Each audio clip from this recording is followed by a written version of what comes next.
നമസ്കാരം. ശ്രീമദ് ഭഗവത്ഗീത 5-ാം അധ്യായം കർമ്മസന്യാസയോഗം. കഴിഞ്ഞ ചെറു വീഡിയോയിൽ 12 ശ്ലോകങ്ങൾ വരെ ആയിട്ടുണ്ട്. അപ്പോൾ അതിൽ ഭഗവാനോട് അർജുനൻ 5-ാം അധ്യായത്തെ തുടക്കത്തിൽ ചോദിച്ചു, ഏതെങ്കിലും ഒന്നിനെ നിശ്ചയമായി പറഞ്ഞാലും എനിക്ക് ശ്രേയസ്കരമായത് എന്ന്. അപ്പോൾ ഇങ്ങനെ ഈ ജ്ഞാനയോഗവും, അതായത് സാഖ്യയോഗവും കർമ്മയോഗവും ഭഗവാൻ പറഞ്ഞു വന്നിരുന്നു. ഈ രണ്ട് വഴികളും വിവിധ അധികാരികൾക്കായതുകൊണ്ട് തന്നെ ഇതിലേതാണ് ശ്രേയസ്സാവുക, ഇതിലേതിനാണ് കൂടുതൽ ശ്രേയസ്കരമായത് എന്ന് ഒരു സംശയത്തോടെ അർജുനൻ ഭഗവാനോട് ചോദ്യങ്ങൾ ചോദിച്ചിരുന്നു. അപ്പോൾ അതനുസരിച്ച് ഭഗവാൻ മറുപടി പറഞ്ഞത്, രണ്ടും വേറെയല്ല, രണ്ടിൻ്റെയും ഫലം എന്നത് ഒന്ന് തന്നെയാണ്. ഫലം എന്നത് രണ്ടിൻ്റെയും ഒന്ന് തന്നെയാണ്, മോക്ഷം തന്നെയാണ്. രണ്ട് അധികാരികൾക്ക് പറഞ്ഞിരുന്നു എന്നുള്ളത് ശരി തന്നെയാണ്, രണ്ട് വഴികൾ പറഞ്ഞു എന്നുള്ളതും ശരിയാണ്. പക്ഷെ അതിൻ്റെ ഫലം രണ്ടുപേർക്കും ഒന്നാണ്. അതിൽ വിശിഷ്ടമായിരിക്കുന്നത് കർമ്മയോഗം തന്നെയാണ്. കർമ്മയോഗം പറഞ്ഞാൽ ധർമ്മങ്ങളെ കർമ്മയോഗപരമായി ഈശ്വരാർപ്പണമായി സംഘങ്ങളില്ലാതെ, ഫലങ്ങളോട് സംഘം വയ്ക്കാതെ നിസ്സംഗമായി, ഫലങ്ങളിലൊന്നും ഇച്ഛയില്ല, ഈശ്വരാർപ്പണമായിട്ട് കർമ്മങ്ങൾ ചെയ്യുന്നതെല്ലാം മനസാ വാച കർമ്മണ, ജീവിതം മുഴുവൻ ഈശ്വരാർപ്പണം, ഈശ്വരൻ്റെ ഇച്ഛയാലാണ് നടക്കുന്നത്, ഈശ്വര ശക്തിയാലാണ് നടക്കുന്നത് കർമ്മങ്ങളെല്ലാം എന്നറിഞ്ഞ് ആ അറിവിൽ ചെയ്യുന്ന ധർമ്മം, ആ ധർമ്മം കൊണ്ട് ചിത്തശുദ്ധിയും തദ്വാര ആത്മജ്ഞാനവും മോക്ഷവും സാധ്യമാണ്. അതാണ് കുറച്ചുകൂടി വിശിഷ്ടമായത് എന്ന് സാധാരണ ഏവർക്കും സാധ്യമാകുന്ന ഒരു വഴി എന്നുള്ള നിലയിൽ വിശിഷ്ടമായിട്ട് തന്നെ ഇവിടെ ശങ്കരൻ പറയുന്നു. അത് വിശിഷ്ടം തന്നെയാണെന്നുള്ളത്. ശ്രീശങ്കരനും അങ്ങനെയാണ് അതിനെ സ്തുതിക്കാനായിക്കൊണ്ട് പറയുന്നു എന്നുള്ളതിൽ ഭാഷ്യം പറയുന്നത്. ശ്രീശങ്കര മതപ്രകാരം സർവകർമ്മ സന്യാസം തന്നെയാണ്. അവിടെ കർമ്മം സന്യാസം എന്നൊക്കെ പറയുമ്പോൾ കർമ്മങ്ങളെല്ലാം നമ്മൾ മനസ്സിലാക്കേണ്ടതാണ്. അത് പൂർവ്വ വീഡിയോകളിൽ നമ്മൾ ചർച്ച ചെയ്താണ്. വൈദിക കർമ്മങ്ങളാണ്, വൈദിക കർമ്മങ്ങളായ നിത്യ നൈമിത്യ കർമ്മങ്ങൾ, കാമ്യകർമ്മങ്ങളെല്ലാം. അപ്പം നിഷിദ്ധ കർമ്മങ്ങൾ എന്തായാലും വേണ്ട. പിന്നെ കാമ്യകർമ്മങ്ങൾ, യാഗയജ്ഞങ്ങളെല്ലാം കാമ്യങ്ങൾ, പുത്രൻ, സ്വർഗം, പശു, ഐശ്വര്യങ്ങൾ അല്ലെങ്കിൽ അഭിവൃദ്ധി, അതെല്ലാം അതിൻ്റെ കാമനകളോട് ചെയ്യുന്ന കർമ്മങ്ങളായാലും, പിന്നെ ധർമ്മമായി വരുന്ന നിത്യകർമ്മങ്ങൾ അല്ലെങ്കിൽ നൈമിത്യ കർമ്മങ്ങൾ, നിമിത്തപരമായി വരുന്നത്, അതെല്ലാം ധർമ്മം ചെയ്യേണ്ടതാണ് ഒരു ബ്രാഹ്മണൻ. അപ്പോൾ അങ്ങനെയുള്ളതെല്ലാം പരിത്യജിച്ചുകൊണ്ട് ഒരു സന്യാസത്തെയാണ് ശ്രീശങ്കരൻ അന്ന് വൈദിക കാലഘട്ടത്ത്, അന്ന് വർണ്ണ ആശ്രമ ധർമ്മങ്ങളെല്ലാം നിലനിൽക്കുന്ന ആ കാലഘട്ടത്ത് പറഞ്ഞിരുന്നത്. പക്ഷേ ഇന്ന് അതെല്ലാം നഷ്ടമായി, അങ്ങനെയുള്ള ധർമ്മങ്ങളൊന്നുമില്ല എന്നിരിക്കെ അതിൻ്റെ സന്യാസം അങ്ങനെയുള്ളതിന് ഇന്ന് പ്രസക്തിയില്ല. ഇന്ന് സന്യാസത്തിന് പണ്ടത്തെ ആ വൈദിക കാലഘട്ട സന്യാസമായിട്ട് യാതൊരു ബന്ധവും ഇല്ല എന്നുള്ളത് നമ്മൾ ഗൃഹസ്ഥധർമ്മമായാലും അത് സന്യാസധർമ്മമായാലും അതെല്ലാം മാറി. ഇന്നെല്ലാം കർമ്മയോഗമാണ്. അല്ലെങ്കിൽ സന്യാസം എന്നുള്ളത് പരമമായ ആത്മജ്ഞാനം തന്നെയാണ്. അല്ലാതെ ഒരു സ്വീകരിക്കുന്ന സന്യാസം അല്ലെങ്കിൽ ഒരു ആശ്രമം, നമ്മൾ ഒരു ആശ്രമത്തിൽ ഇരുന്നു കൊണ്ട് അല്ലെങ്കിൽ ഗൃഹസ്ഥാശ്രമത്തിൽ ഇരുന്നു കൊണ്ടുള്ള സന്യാസമോ അല്ലെങ്കിൽ ഗൃഹസ്ഥാശ്രമമോ അങ്ങനെയുള്ള ഒരു സാധ്യതയും അന്നത്തേന് വെച്ച് നോക്കുമ്പോൾ ഒന്നുമില്ല. അപ്പം ഇന്ന് ജ്ഞാനം തന്നെയാണ് പരമമായ സന്യാസം എന്ന് നമ്മൾ കണ്ടു. അപ്പോൾ കർമ്മ സന്യാസത്തെക്കുറിച്ച് ഇനിയും ഭഗവാൻ തുടർന്ന് പറയുകയാണ്. കർമ്മയോഗത്തിൻ്റെ കൂടെ കിട്ടുന്നതും അത് വലിയൊരു ശ്രേഷ്ഠം തന്നെയാണ്. കർമ്മയോഗിയും ജ്ഞാനി തന്നെയാണ്. പക്ഷേ പൂർണ്ണമായിട്ടുള്ള ആ ഒരു തത്വനിഷ്ഠ ഉണ്ടായിട്ടില്ല എന്നേ ഉള്ളൂ. കർമ്മയോഗിയും പരമമായ ആ സത്യത്തെ ബോധിച്ച് തന്നെയാണ് കർമ്മങ്ങളിൽ അഭ്യസിക്കുന്നത്. അപ്പോൾ കർമ്മയോഗത്തിൽ ഒരുപാട് മുന്നോട്ട് പോയവർ, ആ തത്വബോധത്തിലേക്ക് കൂടുതൽ അല്ലെങ്കിൽ ചിത്തശുദ്ധിയിലേക്ക് കൂടുതൽ മുന്നോട്ട് പോയവരൊക്കെ ജ്ഞാനി തന്നെയാണ്. അവരെല്ലാവരും കായേന മനസാ ബുദ്ധിയ കേവല ഇന്ദ്രിയരർഭി യോഗിനഃ കർമ്മ കുർവന്തി സംഘം തെക്ത്വ ആത്മശുദ്ധയെ എന്ന് പറഞ്ഞു. അവരെല്ലാം മനസ്സുകൊണ്ടും ശരീരം കൊണ്ടും ബുദ്ധി കൊണ്ടും എല്ലാം, ഇന്ദ്രിയങ്ങൾ കൊണ്ട് മാത്രം അവർ കർമ്മങ്ങൾ ചെയ്തുകൊണ്ട്, അതെല്ലാം അതാത്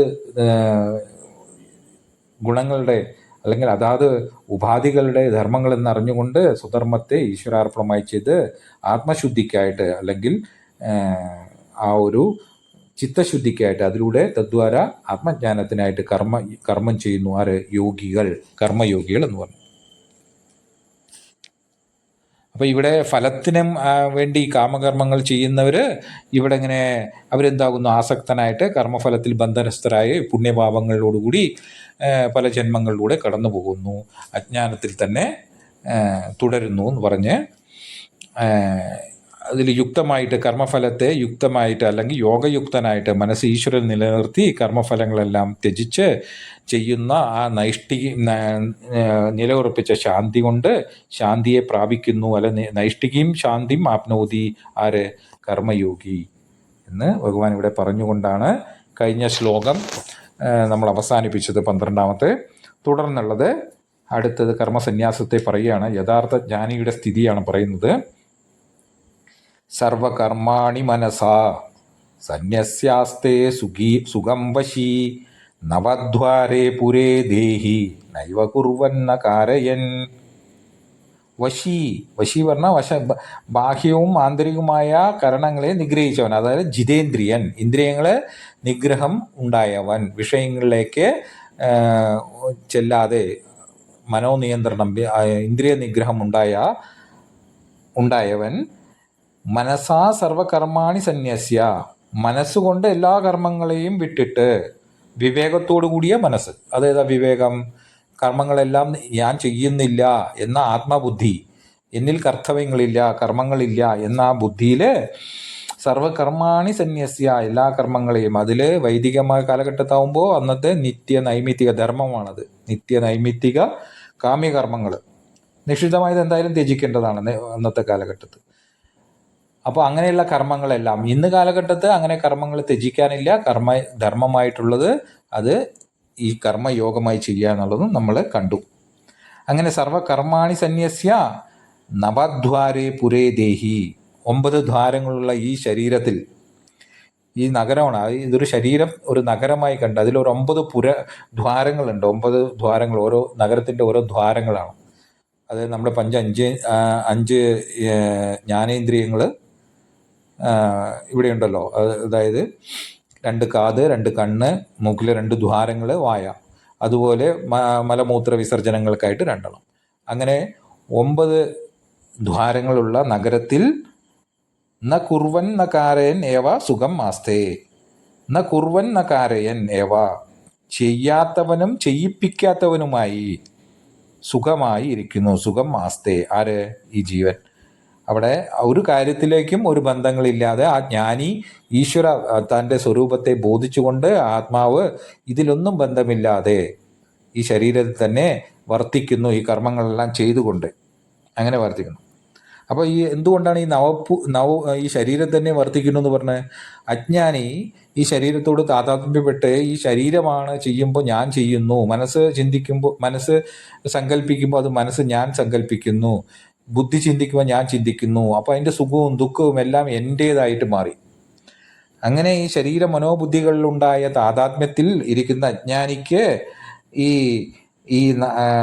അതുകൊണ്ടാണ് ഈ നവദ്വാരേ പുരേ ദേഹി എന്ന് പറഞ്ഞത്. അപ്പോൾ അതിൻ്റെ താതാത്മ്യം പെട്ടിരിക്കുന്നു. അപ്പം ഞാനിതിൽ താതാത്മ്യമില്ല. തൻ്റെ ആ പ്രാരാബ്ധം അനുഭവിക്കാനുള്ള ശരീരം ഇതിൽ പ്രതീതിയായിട്ട് ഈ ശരീര മനോബുദ്ധികളിലുണ്ട്. അതെല്ലാം അതിൻ്റെ പ്രവർത്തനങ്ങൾ അതുകൊണ്ടാണ് മുന്നേ പറഞ്ഞിരുന്നല്ലോ, ഗുണൈഹി വർത്തന്തേ ഇതി മത്വ. അങ്ങനെ അറിഞ്ഞുകൊണ്ട് തൻ്റെ സ്വരൂപം ഇതിലൊന്നും ബന്ധമില്ലാത്ത നിത്യശുദ്ധമാണ്, നിത്യശുദ്ധ മുക്തസ്വരൂപമാണ് താനെന്ന് ആ ആത്മബോധത്തിലിരിക്കുന്നവന് ഈ ശരീര മനോബുദ്ധികളുടെ കർമ്മങ്ങളൊന്നും, ഈ 9 ദ്വാരങ്ങളുള്ള ഈ നഗരമായ ഈ ദേഹത്തിൻ്റെ കർമ്മങ്ങളൊന്നും, അല്ലെങ്കിൽ ദേഹത്തിൻ്റെ കർമ്മങ്ങളായ അകത്തും പുറത്തുമുള്ള എല്ലാ കർമ്മങ്ങളിലൊന്നും തന്നിലില്ല എന്ന് ആ ജ്ഞാനദൃഷ്ടിയിലിരിക്കുന്ന തത്വജ്ഞാനിയുടെ നിലയാണ് ഇവിടെ പറയുന്നത്. അങ്ങനെ യഥാർത്ഥ ജ്ഞാനിയുടെ സ്ഥിതിയാണ് ഈ ശ്ലോകം പറയുന്നത്. സർവകർമാണി മനസാ സന്യസ്യ ആസ്തേ സുഖം വശി നവദ്വാരേ പുരേ ദേഹേ നൈവ കുർവൻ ന കാരയൻ. ഒന്നും ചെയ്യുന്നുമില്ല, ചെയ്യിപ്പിക്കുന്നുമില്ല എന്ന് ഇവിടെ വ്യക്തമായി പറഞ്ഞിരിക്കുകയാണ്. അപ്പോൾ ഒരു അജ്ഞാനി കാണുന്നു ജ്ഞാനിയെ, അദ്ദേഹം ശരീരം കൊണ്ട് എല്ലാം സാധാരണ മനുഷ്യരെ പോലെയൊക്കെ ചെയ്യുന്നുണ്ട്, അല്ലെങ്കിൽ മനസ്സുകൊണ്ട് സങ്കല്പിക്കുന്നുണ്ട്, ചിന്തിക്കുന്നുണ്ട്, പ്രവർത്തിക്കുന്നുണ്ട്. അപ്പോൾ അത് ജ്ഞാനിയുടെ പ്രാരാബ്ധം എന്നുകൂടി പറയാൻ സാധ്യമല്ല. കാരണം അതിൽ താൻ ചെയ്യിക്കുന്നു അല്ലെങ്കിൽ ഒന്നും അങ്ങനെ ഒരു ജ്ഞാനിയിലില്ല, ഒരു മുക്തനിലില്ല. അതാണ് ജീവൻ മുക്തൻ്റെ. ബാഹ്യദൃഷ്ടിയിൽ ഒരു അജ്ഞന്റെ ദൃഷ്ടിയിൽ തന്നെ പോലെ തന്നെ കാണുന്നതാണത്. അതാണ് പരദൃഷ്ടി എന്ന് പറയുന്നത്. ജ്ഞാനദൃഷ്ടിയിൽ അത് ഒരു കർമ്മവും തന്നിലില്ല, കർമ്മഫലവും തന്നിലില്ല എന്നാണ് കാണുന്നത്. അതാണ് മുക്തി, കർമ്മങ്ങളിൽ നിന്നുള്ള മുക്തി. അപ്പോൾ പുണ്യവും പാപവും ഒന്നും തന്നിലേക്ക് വരുന്നില്ല. ആത്മാവിൽ അതൊന്നുമില്ല, സ്വരൂപത്തിൽ അതൊന്നുമില്ല എന്നുള്ളത് ബോധിച്ചിരിക്കുന്നു. അതാണ് തത്വജ്ഞാനി എന്ന് പറയുന്നത്. ഇനി അതിനെ തന്നെ ചെയ്യുന്നില്ല, ചെയ്യിക്കുന്നില്ല എന്നുള്ളതിനെ വിസ്തരിക്കുകയാണ്. ന കർത്തൃത്വം ന കർമാണി ലോകസ്യ സൃജതി പ്രഭു ന കർമ്മഫല സംയോഗം സ്വഭാവസ്തു പ്രവർത്തതേ. പ്രഭു പരമാത്മാവ് സ്വസ്വരൂപം ലോകസ്യ കർത്തൃത്വം ന സൃജതി. ആ പരമാത്മാവ് ലോകത്തിന് കർത്തൃത്വത്തെ സൃഷ്ടിക്കുന്നില്ല. ലോകസ്യ കർത്തൃത്വം ന സൃജതി, സൃഷ്ടിക്കുന്നേ ഇല്ല ലോകത്തിന്. നിങ്ങൾക്ക് ആ കർത്തൃത്വം ഈ ലോകത്തിലില്ല. അങ്ങനെ ഒരു കർമ്മമില്ല, അങ്ങനെ നിൽക്കുന്നില്ല. കർമാണി ന സൃജതി, കർമ്മങ്ങളെയും സൃഷ്ടിക്കുന്നില്ല. കർത്തൃത്വഭാവമില്ല, ഞാൻ ചെയ്യുന്നുള്ള കർത്താവാണെന്നുള്ള ഇതും സൃഷ്ടിക്കുന്നില്ല, കർമ്മങ്ങളെയും സൃഷ്ടിക്കുന്നില്ല. ആര്? പരമാത്മാവ്. കർമ്മഫല സംയോഗം ന സൃജതി, പിന്നെയോ കർമ്മഫല സംയോഗവും ഇല്ല. അപ്പം ഇന്ന കർത്താവ് ഇന്ന ചെയ്തു കഴിഞ്ഞാൽ ഇന്ന പുണ്യം ഇന്ന പാപം എന്നുള്ളതും ആര് സൃഷ്ടിക്കുന്നില്ല? പരമാത്മാവ് യഥാർത്ഥത്തിൽ ഒന്നും ചെയ്യുന്നില്ല. ഇവിടെ ചെയ്യുന്നില്ല, ചെയ്യിപ്പിക്കുന്നില്ല. അങ്ങനെ രണ്ടും ഈശ്വരൻ പരമാത്മാവ് ആ നിത്യചൈതന്യം സച്ചിദാനന്ദ സ്വരൂപം അങ്ങനെ യാതൊന്നും അവനവൻ്റെ സ്വരൂപം തന്നെയാണത്. ഓരോരുത്തരെയും സ്വരൂപം, ആ സ്വരൂപം അല്ലെങ്കിൽ ഈശ്വരൻ ഇവിടെ യാതൊന്നും ചെയ്യുന്നില്ല, ചെയ്യിപ്പിക്കുന്നില്ല ആരെ കൊണ്ടും, അല്ലേ? അതിന് കർമ്മഫലം, ഒരു കർമ്മത്തിന് ഫലം, ഇന്ന കർമ്മത്തിന് ഇന്ന പുണ്യം, ഇന്ന പാപം, അല്ലെങ്കിൽ ഇന്നത് ചെയ്യുമ്പോൾ ഇന്നത് കിട്ടുന്നു, അങ്ങനെയുള്ള ഒന്നും ആര് ചെയ്യുന്നില്ല? ആത്മാവ് ഒന്നും ചെയ്യിക്കുന്നില്ല. അപ്പം പിന്നെ ഇവിടെയൊക്കെ നടക്കുന്നതോ, അല്ലെങ്കിൽ പുണ്യപാപമോ കിട്ടുന്നുണ്ടല്ലോ, അതനുസരിച്ചാണല്ലോ ജന്മങ്ങൾ, അല്ലെങ്കിൽ ഓരോ കർമ്മങ്ങൾക്കും ഓരോ ഫലങ്ങൾ ഇവിടെ ഉണ്ടാകുന്നുണ്ടല്ലോ. അപ്പം അതൊക്കെ ആരാ ചെയ്യുന്നത് എന്ന് ചോദിച്ചു കഴിഞ്ഞാൽ സ്വഭാവഹാതു പ്രവർത്തതേ. സ്വഭാവം അവിദ്യാലക്ഷണ പ്രകൃതി മായ പ്രവർത്തതേ. അപ്പൊ ഈ ആത്മാവില് ഒരു സന്യാസം കൊണ്ടല്ല കർത്തൃത്വം ഉണ്ടാകാതിരിക്കുന്നത്, അതുകൂടി അറിയണം. ഈ ആത്മാവിൽ നമ്മൾ സന്യാസം ചെയ്യുമ്പോഴാണ്, ആത്മാവിൽ സന്യാസവും അങ്ങനെയുള്ളതൊന്നുമില്ല. നമ്മൾ സന്യാസം എടുത്തുകൊണ്ട് ആത്മാവിൽ കർത്തൃത്വമൊന്നും ഇല്ല എന്നുള്ളതല്ല. സ്വതവേ അവിടെ എന്തില്ല? ഒരു കർത്തൃത്വവും ഇല്ല, കർമ്മങ്ങളും ഇല്ല. അതാണ് പറയുന്നത്, ഞാൻ ലോകത്തിന്, പരമാത്മാവ് തത്വം തന്നെ, ഈശ്വരൻ തന്നെ ഈ ലോകത്തിന് ഒരു കർത്തൃത്വവും കർമ്മവും സൃഷ്ടിക്കുന്നില്ല, കർമ്മഫല സംയോഗവും ഇല്ല. കർമ്മഫല സംയോഗം പറഞ്ഞാൽ കർമ്മങ്ങളിൽ നിന്ന് കിട്ടുന്ന ഫലങ്ങൾ, അതിൻ്റെ സംയോഗം, അതിനെയും ചെയ്യിപ്പിക്കുന്നില്ല. ഫലവും കർമ്മവും തമ്മിലുള്ള സംയോഗവും ഇല്ല അവിടെ. അതൊന്നും പരമമായ ഈശ്വരൻ ചെയ്യുന്നില്ല. പക്ഷെ എന്താണ് ഇവിടെ അങ്ങനെ ഇതിനൊക്കെ സംഭവിക്കുന്നത്? എന്താണ്? അതാണ് പറയുന്നത് അവിദ്യാലക്ഷണ പ്രകൃതി മായാ പ്രവർത്തതേ. അതാണ് സ്വഭാവഹാതു പറഞ്ഞ അവിവേകം കൊണ്ട്. ഈ അവിവേകം, ഞാനാണ് ശരീരം മനോബുദ്ധികളെ എന്ന് താതാത്മ്യപ്പെട്ടുകൊണ്ട്, അവിവേകത്തിൽ നിന്നും അതങ്ങനെ ആവുകയാണ്. കയറിനെ കയറായി കാണാത്തത് കൊണ്ടാണ് ആ കയറിൽ എന്ത് കണ്ടത്? പാമ്പിനെ കണ്ടത്. അപ്പോൾ കയറിനെ ആദ്യം നമ്മൾ കാണുന്നില്ല, അജ്ഞാനം എന്നാണ് വിപരീത ജ്ഞാനം ഉണ്ടാകുന്നത്. എന്നുപോലെ തന്നെ നമുക്ക് പരമാത്മ തത്വം, തൻ്റെ ശുദ്ധ നിത്യശുദ്ധ മുക്ത സ്വരൂപത്തെ അറിയാത്തത് കൊണ്ട്, അതുകൊണ്ട് ഈ വിപരീത ബുദ്ധി, ഞാൻ ഈ ശരീരമാണ്, മനസ്സാണ്, ബുദ്ധിയാണ്.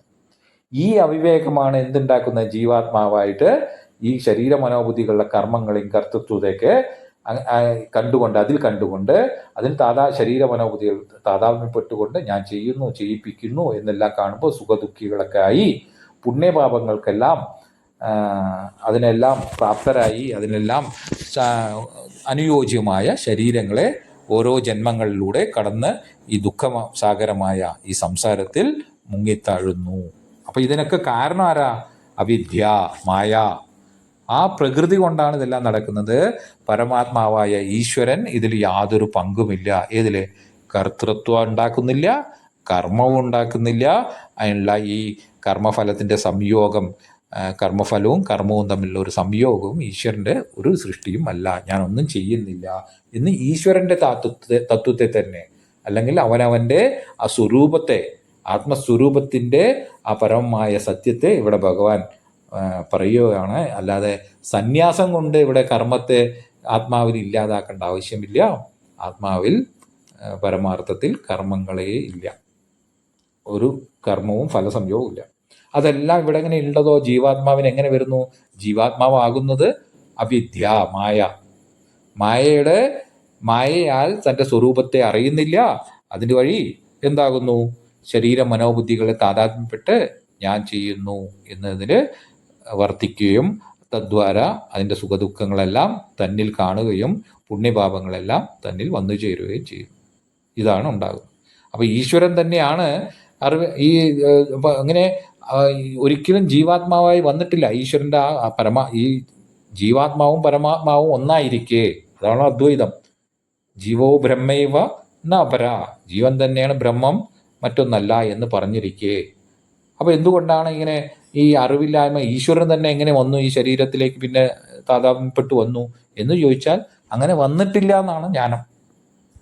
അങ്ങനെ വന്നു എന്ന് തോന്നുന്നുണ്ടെങ്കിൽ അതിനെയാണ് പറയുന്നത് മായ. അങ്ങനെയൊന്നും ഉണ്ടായിട്ടില്ല. കയർ ഒരിക്കലും പാമ്പായിട്ടില്ല. പാമ്പിനെ തല്ലിക്കൊന്ന് പിന്നെ അതിനെ കയറാക്കേണ്ട ആവശ്യമില്ല. അങ്ങനെയല്ല കയറാകുന്നത്. അങ്ങനെ ഒരിക്കലും കയറ് പാമ്പായിട്ടില്ല എന്ന പോലെ തന്നെ ഇവിടെ ഒരിക്കലും ഈശ്വരതത്വം ജീവതത്വത്തിലേക്ക് വന്നിട്ടില്ല എന്നതാണ് ജ്ഞാനം. അതാണ് ബോധിക്കേണ്ടത്. അങ്ങനെയാണ് ബോധിക്കുന്നത് ഒരു ജ്ഞാനി ബോധിക്കുന്നത്. അല്ലാണ്ട് താൻ ഒരിക്കൽ ബന്ധനായി പിന്നീട് മുക്തനായി എന്നല്ല. നിത്യമുക്തം, നിത്യശുദ്ധം. അപ്പോൾ പിന്നെ ഇതെല്ലാം അറിഞ്ഞില്ല എന്നുണ്ടെങ്കിൽ അവിടെ ഇങ്ങനെ അനുഭവങ്ങളൊക്കെ ഉണ്ട്. അതൊക്കെ എന്താണ്? അതാണ് പറയുന്നത്, അത് ഞാനൊന്നും ചെയ്യുന്നില്ല. ഈശ്വരൻ പറയണ ഞാനൊന്നും ചെയ്യുന്നില്ല, എന്നിൽ കർമ്മങ്ങളും കർത്തവ്യങ്ങളും ഒന്നുമില്ല, ഞാൻ ആർക്കും ഈ ലോകത്തിലും സൃഷ്ടിക്കുന്നില്ല, അതെല്ലാം മായയുടെ സൃഷ്ടിയാണ്. അല്ലെങ്കിൽ അവിദ്യാലക്ഷണ പ്രകൃതി മായാ പ്രവർത്തത ഇതി ഉക്ത്വാ ഭഗവാൻ ഇവിടെ അങ്ങനെ ഈ ശ്ലോകത്തെ 15ാമത്തെ ശ്ലോകത്തെ പറഞ്ഞിരിക്കുകയാണ്. അടുത്ത ശ്ലോകം നമുക്ക് അടുത്ത ചെറിയ വീഡിയോയിൽ ചർച്ച ചെയ്യാം. നമസ്കാരം.